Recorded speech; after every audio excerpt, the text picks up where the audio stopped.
आसानी से कह दिया बानर मरु जात तुलकारी।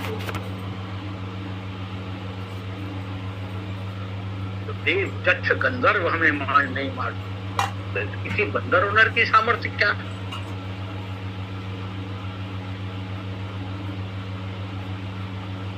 जब वरदान दे के गए तो माता पार्वती ने भगवान शंकर से पूछा वरदान क्या मांगा रावण ने? तो भगवान शंकर ने कहा रावण दुर्भाग्यशाली है, क्या मृत्यु मांगा है। अपनी मृत्यु का राह स्वयं बता दिया, बानर मनुष्य जाति दुर्बारे, हम इनके हाथ से मरेंगे।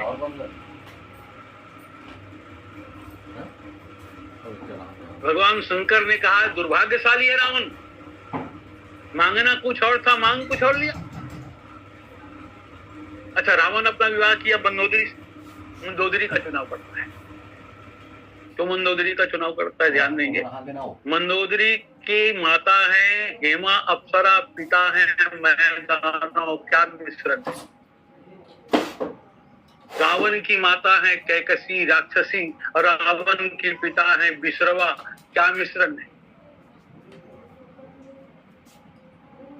और मंदोदरी का चुनाव इसलिए किया, मंदोदरी सुंदरी है इसलिए नहीं, मंदोदरी पतिव्रता भी है, धार्मिक भी है। वैसे गोस्वामी जी ने बहुत सुंदर परिचय दिया है, मैं तनया मंदोदरी नाम परम सुंदरी नारी ललाम। जो व्यक्ति अपने लिए पतिव्रता स्त्री चाहता है और स्वयं दूसरे के पातिव्रत धर्म को उजाड़ता है, नष्ट करता है, उसे अभागा नहीं कहेंगे, क्या सुभागा कहेंगे। इसी क्रम में इतना उच्छृंखल हो गया वो, तो कुबेर की बहू यानी उसकी भी बहू, कुबेर का छोटा भाई है रावण,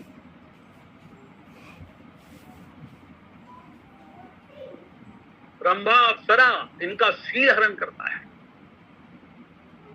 वेदवती को स्पर्श किया, बुरी नियत से वेदवती वहीं जलकर भस्म हो गई।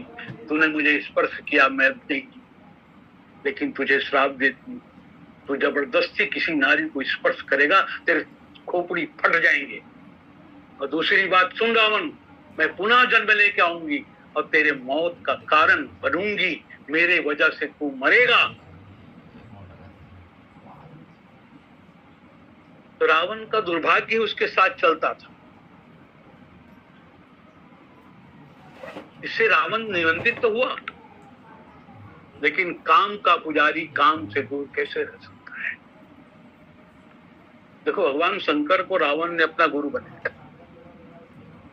भगवान शंकर को कोई श्रद्धा के कारण, विश्वास के कारण अपना गुरु नहीं बनाया। सिर्फ देवताओं से मुझे युद्ध करना है, भगवान शंकर को अपने फेवर में करना है, अपने पक्ष में रखना है, इसीलिए गुरु बना दो, ताकि भगवान शंकर की ओर से निश्चिंत रहा जाए। अब थोड़ा बहुत डरता था, भगवान शंकर से ही डरता था। ब्रह्मा तो युद्ध करते ही नहीं बेचारे, उनसे क्या डरेंगे। अब ब्रह्मा कभी किसी के सामने हथियार ले खड़े हुए ही नहीं। अब भगवान शंकर ही तो संहार के देवता हैं, तो कहीं नहीं, पहले अपने फेवर में कर लो। बनाया तो गुरु भगवान शंकर को, लेकिन अपने आप को भगवान शंकर का गुरु समझने लग गया, क्योंकि गुरु मैंने बनाया है, मेरे बनाने से ही शंकर जी गुरु है। और जिसको रावण गुरु बना दे, वो को बना दिया तो बना दिया। और भगवान शंकर को हल्का दिखाने के लिए कैलाश पर्वत उठा दिया। सिद्ध करना चाहता था भारी तो हम ही हैं, भगवान शंकर तो हल्के हैं। वैसे कहा था तेरे संसार देखे, मैं गुरु से भारी, मेरे गुरु मेरे सच्चे। रावण का दुर्भाग्य था, शंकर जी जैसे को गुरु बना करके तुम त्रिभुवन गुरुभेद बखाना। भगवान के भक्ति के भंडारी हैं, गुरु जी से भगवान की भक्ति, उस भंडार से भगवान की भक्ति नहीं लिया, शक्ति मांगता चला गया। चंद्रहास दे दो, त्रिशूल दे दो।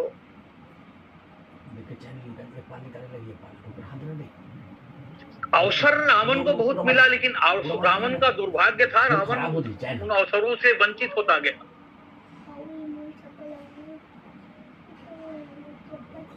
मदमस्त रण मदमस्त मदांत रावण खावे ना खावे ना स्वर्ग को जीतकर समस्त देवताओं को अपने अधीन कर दिया। खायला लगा आदेश नेमका होता सूर्य, चंद्र, राहु, नवग्रह रुकर सब उसके अनुगामी हो गए।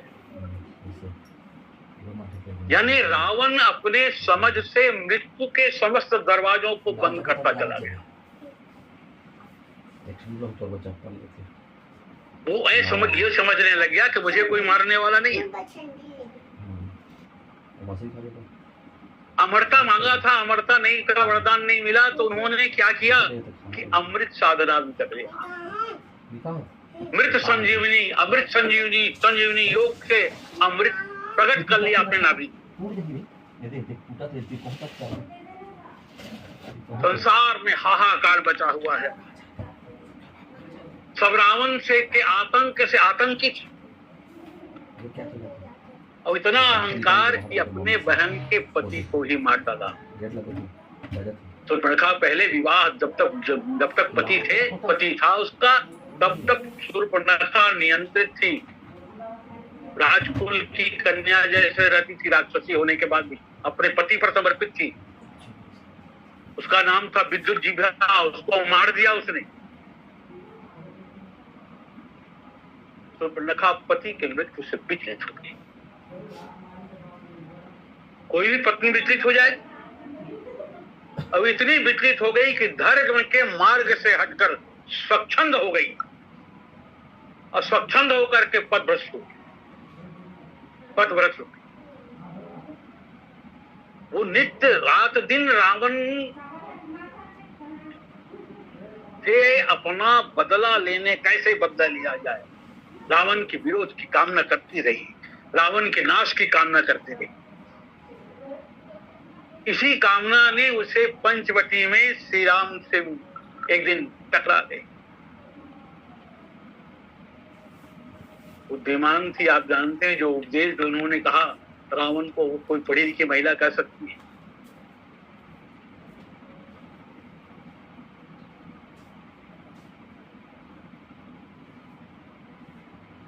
शूर्पणखा राम को जान गई, यही वो व्यक्ति है जो रावण का नाश कर सकता है। तो नाक कान कटाने में भी शर्म नहीं करी, नाक कान कटा ली। राम से टकराकर, लखन से टकराकर अपने नाक कान को कटवा ली। माने रावण के लिए चुनौती है। अब रावण सावधान हो जाओ, करसी 500 दिन रात। तुम्हें पता नहीं है दुश्मन सर पे चढ़ गया। जो लंकेश किसी की परवाह नहीं करता था, बहन को नाक कान विमुख देख करके पानी पानी हो गया, और शूर्पणखा द्वारा रचित षड्यंत्र का शिकार होकर सीता हरण का मूर्खतापूर्ण कार्य कर बैठा।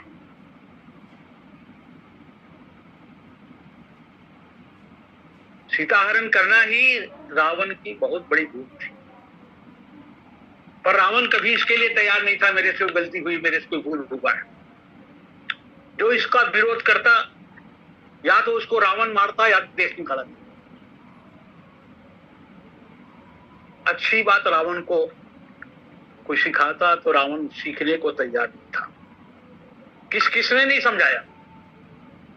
भगवान शंकर स्वयं आए हनुमान जी के रूप, पतिव्रता पत्नी ने समझाया। हनुमान जी का अपमान किया, हनुमान जी का अपमान किया, तुरंत परिणाम निकल गया। गोस्वामी जी लिखते हैं, साधु क्या कर फल ऐसा, और जरई नगर अनाथ कर जैसा। पर रावण ने चिंतन नहीं किया। रावण बुद्धिमान तो था, ये दुर्भाग्य था उसका, उसने चिंतन क्यों नहीं किया? रावण का विशाल परिवार, कबीरदास जी ने कहा 1 लाख कुछ 1.25 लाख नाती, कोई नहीं बचा। मंदोदरी ने कहा तुम्हारे कुल में तो कोई रोने को बाकी नहीं है तुम्हारे लिए। राम विमुख असहाल तुम्हारा, रहा न को कुल रोवनिहारा। देखो रावण बुद्धिमान तो था, कई अवसर रावण के पास आए, पर रावण अवसरों का लाभ नहीं उठाया, अवसरों को चूकता गया।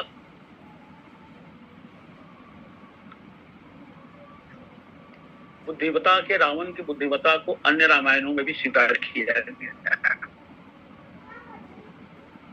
कथा आती है कि रावण की मृत्यु के पश्चात जब रावण पड़ा था रणांगन में, दूसरे रामायण की कथा है, तो राम जी ने लक्ष्मण को भेजा कुछ नीति शास्त्र का उपदेश ले आओ। रावण लक्ष्मण गया, प्रणाम किया। लक्ष्मण पहले तो सर की ओर खड़ा हो गया तो आंख देखा नहीं, पैर राम जी खड़े थे, पैर की तरफ खड़ा हुआ तो रावण का आंख खोलकर देखा। लक्ष्मण गए, लक्ष्मण ने कहा मुझे नीति शास्त्र कुछ बताइए, अपना अनुभव, राजा का अनुभव। आप तो इतने बड़े लंकेश रहे, तीनों लोग हाहाकार करते। तो कहा लक्ष्मण वैसे मरने वाले को क्या बताना चाहिए, लेकिन ठीक है पूछ रहे हो तो नहीं बताना भी अपराध है, बता रहा हूं सुनो।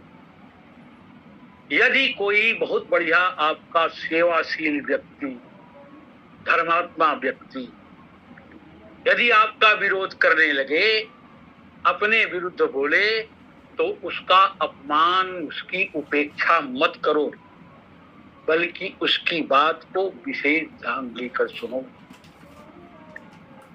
मैं यही गलती किया हूं, अपने स्वजनों की बात सुनने के बजाय उनका अपमान किया है। मैंने विभीषण जैसे धर्मात्मा भाई का अपमान किया है, इसका परिणाम है। कोई अपने विरुद्ध बोलता है तो जरूर सुनो। दूसरी बात कहा, लक्ष्मण सफलता ही हमेशा श्रेयस्कर नहीं होती, जीवन में असफलता की भी आवश्यकता है, पराजय की भी आवश्यकता है, और अंत में मेरे जैसे मृत्यु की आयोजन की भी आवश्यकता है। इस युद्ध में मैंने अपने समस्त वीरों को खो दिया, पर फिर भी मैं जीवित हूं। और एक बात बताओ, मैं अपने वचन पर दृढ़ हूं, मैं जब तक जीवित हूं तुम लंका में प्रवेश नहीं कर सके। अब मेरे मरने के बाद कौन देखता है? सच बताओ लक्ष्मण, विजय किसकी हुई, मेरी या तुम्हारी?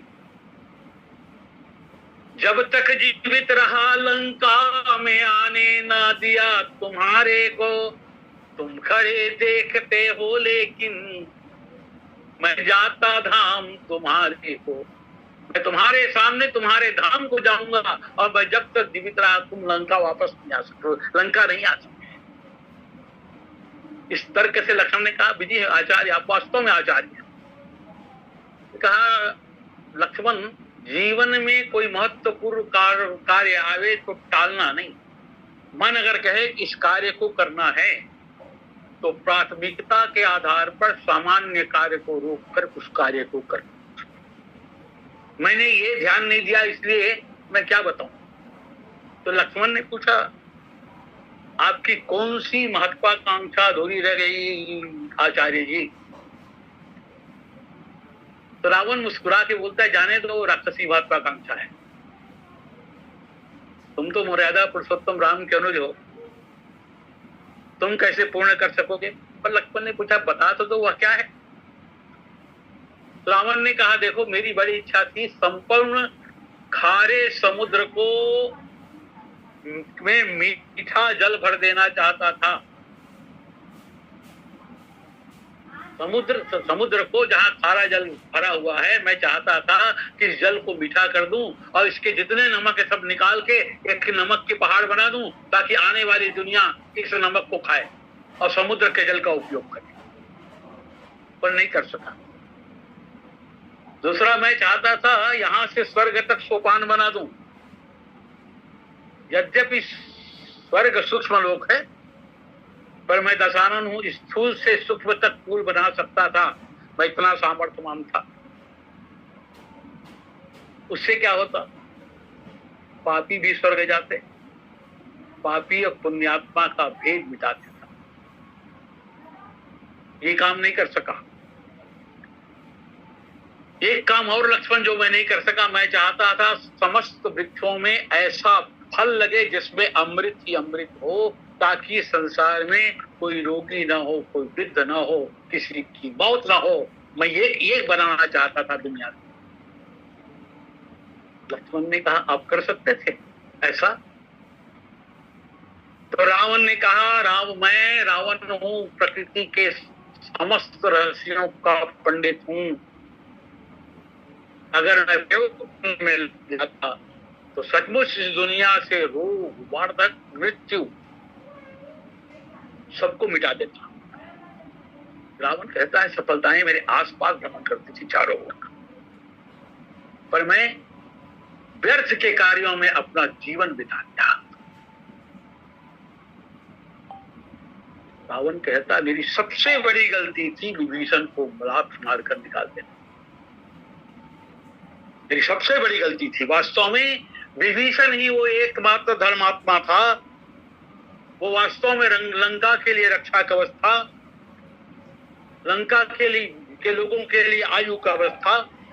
ये मेरा दुर्भाग्य था, लेकिन मैं ऐसा करके भी लंका को एक उत्तराधिकारी, योग्य उत्तराधिकारी दे सका। ये मेरी विजय है लक्ष्मण। रावण कहता है लक्ष्मण, लोग मेरे बाद मेरे सौभाग्य और दुर्भाग्य का विश्लेषण अवश्य करेंगे। कुछ लोग मुझे सौभाग्यशाली कहेंगे, कुछ लोग दुर्भाग्यशाली कहेंगे, कुछ लोग मुझे अभागा भी कहेंगे क्योंकि मैं मृत्यु का विरोध करता हूं। पर सत्य यह है लक्ष्मण, मैं मृत्यु का विरोधी हूं, पर राम का विरोधी नहीं हूं। राम को लंका में आने का निमंत्रण तो मैंने दिया था, उनकी भार्या का अपहरण ही निमंत्रण था मेरा। जब शक्ति आई है, सब शक्तिमान आएगा ही आएगा। जब मैंने देखा मेरी मृत्यु किसी नर के कर आपन बदमाशी, तो मुझे हंसी आई। ब्रह्मा वृद्ध हो गए, इनकी खोपड़ी खराब है। ऐसा कौन नर है जो मुझे मारेगा? मुझे मारने के लिए एक ऐसा मानव चाहिए जो सचमुच में पूर्ण मानव हो। और वर्तमान में ऐसा कोई पूर्ण मानव नहीं है। इसलिए मैं कितना भाग्यशाली हूं लक्ष्मण कि मुझे मारने के लिए नारायण को ही नर होकर आना पड़ा। उनके हाथों में मेरी परम गति हो रही है। लक्ष्मण अब समय नहीं है, प्राण इंद्रिया सब व्याकुल है मेरी। कहां है राम? एक बार उन्हें देख लेता, उनके इंद्रियवर स्वरूप को निहाल लेता तो मैं चला जाता। उतने में राम जी आ गए। राम जी ने कहा परम वेदज्ञ पौलस दशग्रीव को इक्ष्वाकु वंशी राम जी का प्रणाम। आचार्य आपकी दक्षिणा बाकी थी, वो दक्षिणा देने आया हूं। आपको मोक्ष चाहिए था, मैंने हाँ आशीर्वाद दिया था, मोक्ष देने आया हूं। रावण ने कहा राम भगवान को देखा, एक तक भगवान को देखता रहा। उसके शरीर से अद्भुत ज्योति निकली। राम की प्रदक्षिणा किया उस ज्योति ने, और राम में वो ज्योति समा गई। वास्तव में रावण सुभागा सिद्ध हुआ। भागा तो था जीवन भर, लेकिन मरते ही भगवान में जो मिल गया, भगवान ने उसको जो गति प्रदान की। और सुभागा इसलिए भी जब जब राम का यश गाया जाएगा तो रावण का यश भी राम जी के यश के साथ संसार वाले गाएंगे। रामायण से रावण के यश को नहीं निकाला जा सकता। तब जब राम का नाम देंगे तो विरोधी पक्ष से रावण का ही नाम आएगा। सचमुच रावण मांगा था हम काहू के मरे ही न मारे। भगवान राम ने कहा तुम गाथा के रूप में इस संसार में जब तक मेरी गाथा रहेगी तब तक तुम्हारी गाथा भी रहेगी, और गाथा के रूप में रावण तुम अमर रहोगे। अब आज भी हम रामायण पढ़ते हैं, रावण अमर है कथा के रूप, भगवान के साथ उनका नाम लेते हैं।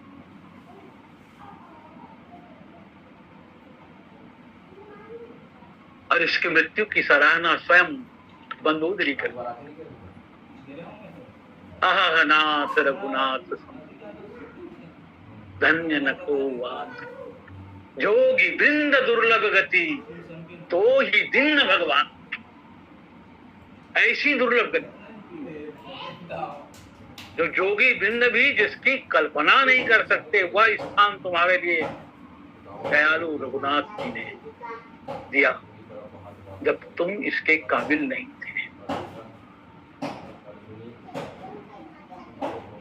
छोटा मोटा अपराध रावण ने नहीं किया,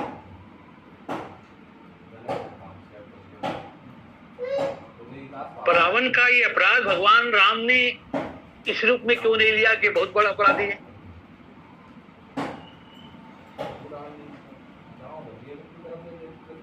इसे नरक भेजा जाए।